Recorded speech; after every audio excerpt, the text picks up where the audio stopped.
Before we dive into this story, I need to ask, where are you watching from? Drop your city in the comments right now. I'm so curious to know how far this story will reach, because trust me, this one, it stayed with me, and I think it might just stay with you too. It started on a stretch of highway I thought I knew like the back of my hand, but sometimes getting lost leads you exactly where you're meant to be. I always thought I had a good sense of direction. I'm the type of woman who prefers paper maps over phone apps, who remembers landmarks, who knows how to trust her gut. But that afternoon, somewhere just past exit 89, my gut must have been taking a nap. Joseph, my son, had been the one driving. He insisted. I used to drive everywhere, but at 67, I admit my reflexes aren't what they used to be. He says it's about safety, but I know it's about care. He doesn't want to say it out loud, but I hear it in his voice. I see it in how gently he reaches for the keys when I pull them from my purse. He'd picked me up for a weekend visit, just the two of us. No kids, no partners, just mother and son on a small road trip out to the coast. We hadn't done something like this in years. Not since he was in his 20s. Life moves quickly once jobs, marriages, and children take the stage. You don't realize how far you drift until you're suddenly sitting across from your own child at a diner and realizing you don't know what kind of music they listen to anymore. The sun had started to dip low, painting the sky with a kind of orange that made the edges of the clouds glow like embers. I remember because Joseph had turned down the radio and said, "Look at that, Mom. Don't see skies like that in the city." I'd smiled. Makes getting a little lost worth it. Because yes, we were lost. The GPS had taken us on some strange detour, insisting a particular route would save us 10 minutes. 10 minutes we never got back. The highway stretched into unfamiliar fields and silos, fences eaten away by time, roads that felt too quiet. Every few miles we passed a gas station that looked like it hadn't seen a customer since the 90s. Still, I wasn't nervous. Not really. Not yet. We drove in silence for a bit. I could hear the low hum of the tires on the road and the occasional creak from the dash. Joseph's profile in the soft light reminded me of his father. Strong jaw, slightly furrowed brow, that same quiet focus. But there was something else in his expression that night, something unsettled. He wasn't fidgeting, exactly, but he kept adjusting his grip on the wheel, as if working up to something. "Mom," he said suddenly, glancing at me, then back to the road. "Can I ask you something?" I turned toward him, curious. "Of course. You know you can." There was a pause. A thick one. Long enough that I started to wonder if I should press. But I waited. "I've been thinking a lot about when I was a kid," he said finally. "Like the kind of mom you were. The things you gave up. That caught me off guard. Not in a bad way, just no one ever asks about those things, especially not your own children. You assume they don't notice. Or worse, they forget." "I didn't give up anything I wasn't willing to," I said. "You were the best thing I ever did." He nodded, his jaw tightening. "Yeah, but you did give up things. Dad, he wasn't always fair to you. Even I knew that back then." That hit harder than I expected, not because it was untrue, but because he saw it. I looked out the window for a second, needing a breath. "You were just a boy, Joseph. You shouldn't have had to carry that." "I know," he said softly, "but I did, and I'm not a boy anymore." He pulled off to the shoulder without warning. We were in the middle of nowhere, nothing but trees, distant hills, and a faded metal fence that ran along the right side of the road, the kind of place you wouldn't normally stop. But he parked the car and turned to me, his hands resting in his lap, still and serious. "I don't think I ever said thank you," he continued, "for staying, for keeping the house steady when everything felt like it was breaking apart, for putting me first." I stared at him. This man, my son, and in that moment, I didn't see the kid who scraped his knees or the teenager who slammed his door. I saw someone who had been watching all along, someone who had carried things I never meant for him to carry. And now he was trying to put some of that down. "You don't have to thank me," I whispered, "but I'm glad you did." His eyes glossed over, and mine probably did too. We didn't cry, not yet, but the weight of that moment settled heavy and warm between us, like an old quilt pulled up over our shoulders. "I've been thinking about how I want to live differently," he said, "how I want to show up better. For my kids, for myself, I want to break the cycle." I reached for his hand. His fingers were calloused and warm, and he didn't let go. "Then do it, Joseph. You're not your father. You're already better than he ever was." He laughed a little, quietly. "It's weird. I always thought getting older meant understanding everything. But the older I get, the more I realize I'm just starting to really see things." We sat like that for a while, two people in the quiet dusk, headlights off, lost on some forgotten stretch of road. And I wasn't in a hurry to be found. That evening, we never did get back to our hotel on time. By the time we rolled into the small town nearby, the restaurants had all closed. We ate crackers and peanut butter from the gas station and laughed like teenagers in the motel room. But something shifted that night. He saw me, not just as Mom, not just as the woman who packed lunches and cleaned messes. He saw the full version of me. And I saw him too, not just the son I raised, but the man he was still becoming. And that's how life is, sometimes. You take a wrong turn, miss your exit, and end up somewhere far more meaningful than your destination.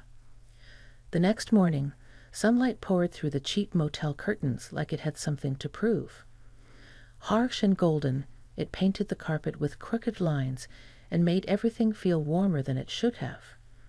I lay there for a while, eyes half open, listening to Joseph's slow, steady breathing from the other bed. We hadn't spoken much after that conversation the night before, not because it was uncomfortable, but because it was enough. There's something sacred about moments like that. You don't need to keep digging. You just sit in it, let it settle. I turned my head slightly and looked at him. Still asleep, one arm flung over his eyes like he used to do as a boy when the morning light hit his face. It struck me then how peaceful he looked, like a man who'd finally let go of something heavy. I sat up slowly, bones creaking in protest, and shuffled to the bathroom. I caught my reflection in the mirror, and for a moment I didn't recognize myself. My hair was tousled, my cheeks faintly puffy from sleep, but it was the look in my eyes that surprised me. There was softness, stillness, a quiet kind of relief. After I washed up, I made coffee in the small machine by the sink, if you could call it that. It tasted like burnt cardboard, but I wasn't picky. I held the warm styrofoam cup in both hands, savoring the moment. Joseph stirred a while later. "Smells like disappointment," he groaned, rolling over.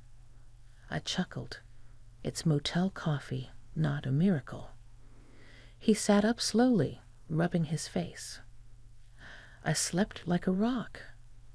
"Yeah, you needed it," I said. "You've been carrying a lot lately." He glanced at me, then down at his hands. "You always do that. Just no things." I shrugged. "Mothers notice, even when you think we don't." After we packed up and checked out, we got back on the road. The GPS had sorted itself out, and the path ahead was clear now. But the car felt different, like something had shifted between us. Not in a bad way, just deeper, quieter. We drove in comfortable silence for miles, just the hum of the road and the occasional hawk gliding overhead. Eventually he asked, "Do you ever regret staying?" I knew what he meant. "With your father," I said. He nodded, eyes fixed on the road. I took a breath. Regret is complicated, Joseph. There were years I felt stuck. Years I wanted to scream. But I also had you. You were my reason to stay grounded. He was quiet for a moment. You could have left, though. You had every right. I know, I said. But back then, leaving felt harder than staying. And maybe I wasn't ready. Sometimes you don't realize you're drowning until someone pulls you out. He looked over at me briefly. Was I that someone?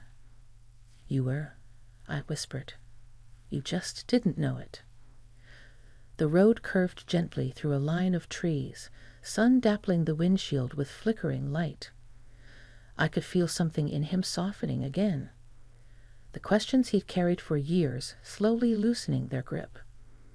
I think I used to resent you a little, he said.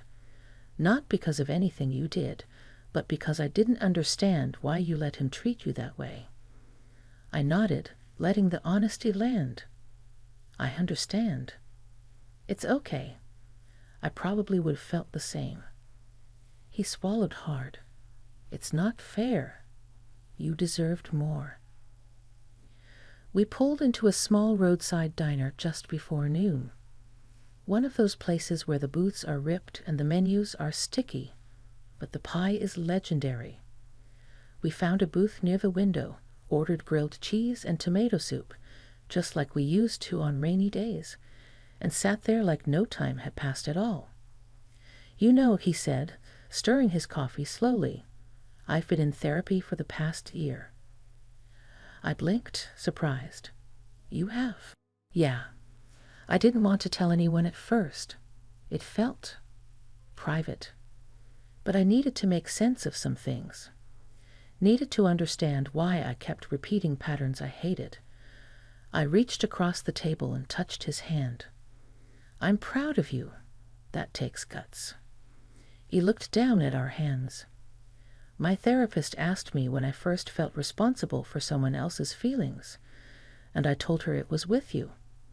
When I was little, I used to listen for your footsteps in the kitchen at night. I could tell if you were sad by how hard your heels hit the floor. My throat tightened. You shouldn't have had to carry that, Joseph. I know, but I did. And for a long time, I thought love meant sacrifice, silence, endurance. That's how you loved. That's how I learned. Tears welled in my eyes, but I didn't let them fall. I needed to hear this. We both did. I've made mistakes, he continued. In my marriage, with my kids, I get quiet when I should speak. I let things fester. But I'm trying, Mom. I really am. I squeezed his hand. Trying is everything. And Joseph, you're breaking the pattern just by being aware of it. He looked up at me, eyes red-rimmed but calm. I think I needed to get lost with you, not just on the highway, in time, in memory, in the stuff we've both tucked away. I smiled. Funny how the road knows what we need before we do. He laughed softly. Yeah, and all because we missed an exit. We spent nearly 2 hours in that booth talking about everything and nothing. About his daughter's science fair project. About my garden. About how people change, slowly and painfully, and then all at once. And when we finally got back in the car and started driving again, I realized something simple but profound.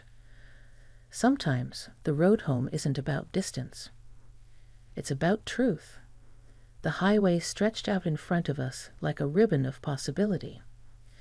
After our long talk at the diner, there was a stillness between us, not the awkward kind, but the kind that settles over people who've said things that needed to be said. Truth has a way of leaving behind a quiet, almost sacred hush. Joseph turned on the radio. An old song from the 70s hummed through the speakers. Something with a slow beat, a nostalgic melody. I recognized it immediately. Fleetwood Mac. "You remember this one?" he asked. I chuckled. "You used to sing the chorus with a mouth full of cereal. You'd get all the words wrong." He laughed and shook his head. "I thought I sounded just like Stevie Nicks." "You didn't," I teased. "Not even close." That got a full, honest laugh out of him. It was good to see that again. To see him not just smile, but really laugh. The kind that softens the lines around his eyes and makes him look young, even if just for a moment. After a while, we passed a sign for a scenic overlook. Joseph glanced over at me. "Wanna pull off for a bit?" "Sure," I said. "We're not in a rush." We parked and got out. The air was different up there, cooler, cleaner. The view was wide and green, stretching far into a valley below, where small houses and farms looked like pieces on a toy set. The sky was still bright, but the sun was starting to drift lower, casting long shadows across the hills. We stood at the edge of the lookout, leaning against the wooden rail. There weren't many people around, just an elderly couple sitting on a bench, holding hands, and a young family unpacking sandwiches from a cooler. "I used to dream about places like this," Joseph said, staring out at the view. "When things were loud at home, I'd close my eyes and imagine being somewhere quiet, somewhere open." I didn't respond right away. I let his words hang in the air, letting them settle. "I used to do the same," I said finally. "But I didn't dream of quiet places. I dreamed of being heard." That surprised him. He looked over at me. "By Dad?" I nodded. "By anyone. I think when you spend years holding things in, it becomes harder to recognize your own voice. You begin to wonder if it was ever there to begin with." He let out a slow breath. "I think I inherited that part of you. The holding it in, not on purpose. It just became a habit." "Maybe," I said gently. "But habits can be broken. You're already doing it." He turned and leaned his back against the railing. "Can I ask you something personal?" I gave a small smile. We're way past the point of polite small talk. He hesitated, then asked, "Do you ever think about what your life could have been, if things had been different?" That question landed deep, not because it hadn't crossed my mind before. It had, 1,000 times. But hearing it from him made it feel real in a way it never had before. "I used to," I said, looking out at the horizon. "I used to imagine a version of myself who went to art school, who traveled more, who never settled for half a heart." Joseph was quiet, listening. "But then I think about what I would have missed," I added. "I would have missed you, watching you grow, teaching you how to ride a bike, reading to you when you were sick. I wouldn't trade those memories, not for anything." He nodded slowly. "I guess we all carry the lives we didn't live." "Yes," I said. "But they don't have to weigh us down. They can remind us of what we still have time to find." We sat on a bench after that, watching the sky shift from blue to soft lavender. It felt good to rest, not just our legs, but our hearts. And in that stillness, I realized something else. For the first time in a long time, I didn't feel like I had to be strong. Not for him, not for anyone. Joseph reached over and held my hand, just like he used to when he was small. He didn't say anything. He didn't have to. Eventually, we got back in the car and drove in silence. Not the kind of silence that means nothing to say, but the kind that means everything had already been said. We were comfortable in it, like slipping into an old sweater on a cool evening. Later, we checked into a small inn just outside the coast. It had a wraparound porch and flowers in the windowsills. The woman at the front desk gave us cookies with our room keys. The kind of place that felt like someone's home, not a stop on a map. That night, we sat on the porch with tea in hand, wrapped in borrowed blankets, listening to the faint sound of waves crashing in the distance. I watched Joseph staring into the darkness, his shoulders relaxed, his eyes soft. "You know," he said, "I used to think we had nothing left to talk about." I looked over at him. "And now?" He smiled faintly. "Now I think we've only just started." The porch creaked beneath us, and I could feel the air change, the kind of shift that happens when something finally finds its place. And I knew, deep in my bones, that this trip had given us more than either of us expected. It wasn't just about the past, or the things we didn't say for years. It was about what we could still build, from here. The morning air by the coast felt different, saltier, more alive. I could hear the waves even before I opened the curtains, rhythmic and steady like a heartbeat against the shore. When I stepped out onto the small balcony just off our room, the sky was streaked with pale pink and soft gold, and I stood there barefoot for a moment, feeling the worn wood beneath my feet and the chill of the ocean breeze brushing my skin. Joseph was still asleep, sprawled across his bed with the blanket tangled at his feet. He looked younger like that, his face relaxed, his breathing deep and even. There was something tender about watching your grown child sleep. It reminded me of all the times I crept into his room when he was a boy, just to make sure he was still breathing, my heart always full and a little afraid. I pulled on my sweater and stepped quietly down the creaky staircase to the inn's kitchen. The innkeeper, a soft-spoken woman named Lorna, handed me a fresh mug of coffee and a blueberry muffin warm from the oven. I thanked her and sat alone for a bit, watching the morning light stretch across the floor. It felt like a different kind of peace. Not the fragile kind you're afraid will shatter, but the quiet, enduring kind you carry with you when something inside has healed. By the time Joseph came down, the sun was high and the smell of bacon filled the air. "You sleep okay?" I asked, passing him a cup. He nodded, rubbing his eyes. "Better than I have in months." We ate breakfast slowly, not rushing anything, the way you do when you know the moment is more important than the plan. Afterward, we took a walk down to the beach. The sand was cool beneath our feet, the tide low, and we walked side by side with our shoes in hand, letting the waves lap at our ankles. "I was thinking," Joseph said, glancing at me, "about the last time we went to the beach together. Do you remember?" I thought for a second. "The summer after your high school graduation." He smiled. "Yeah, you brought that old striped umbrella, and Dad didn't come. Said he had paperwork." I remembered that day. The way the sun clung to his shoulders, the laughter in his voice.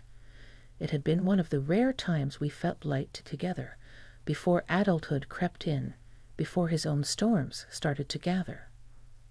"You were so full of plans back then," I said. "California. Music. Freedom." He chuckled. "I thought I had it all figured out." "No one does at 18, I said. "But you had heart. You still do."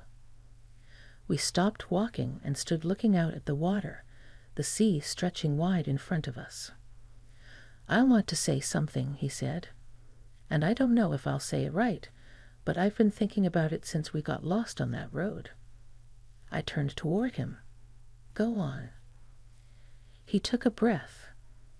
I've spent a lot of years trying to outrun the parts of me I didn't like. The parts I saw in Dad.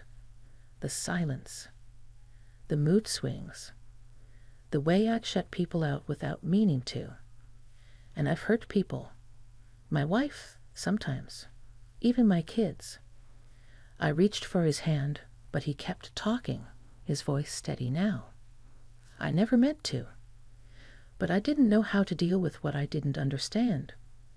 And I think I was scared of ending up like him.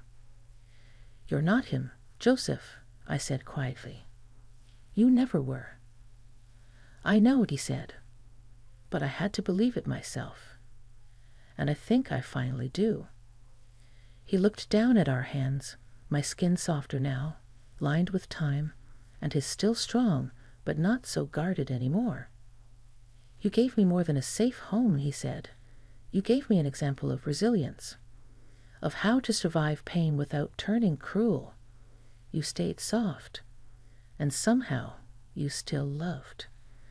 Tears welled in my eyes, hot and unexpected. "I didn't always get it right," I whispered. "No," he said. "But you showed up, and that's more than I realized. It's everything." We stood there in silence, waves rolling in and out, and something inside me shifted, a quiet release. The years of wondering if I did enough, if I mattered, if staying all those years meant anything. And here he was, this grown man beside me, choosing to be better, not out of shame, but out of love. Because he saw me, because he learned from me. We walked back slowly, the sun climbing higher, warming our backs. Later that afternoon, we packed up the car and checked out of the inn. As we pulled out onto the road, the GPS chirped back to life, this time with a clear, straight route ahead. But neither of us seemed to care about the directions anymore. We'd found what we came for, and we hadn't even known we were looking. As the miles rolled by, we talked about little things, books, movies, Joseph's plans to take his daughter to a science museum next weekend. Ordinary things that suddenly felt extraordinary because we weren't just mother and son anymore. We were two people finally meeting in the middle of our story, not just sharing memories, but making new ones. As we neared the outskirts of town, Joseph glanced at me. "I'm glad we got lost, Mom." I smiled, my heart full. Me too. Because sometimes the wrong road leads to the right place.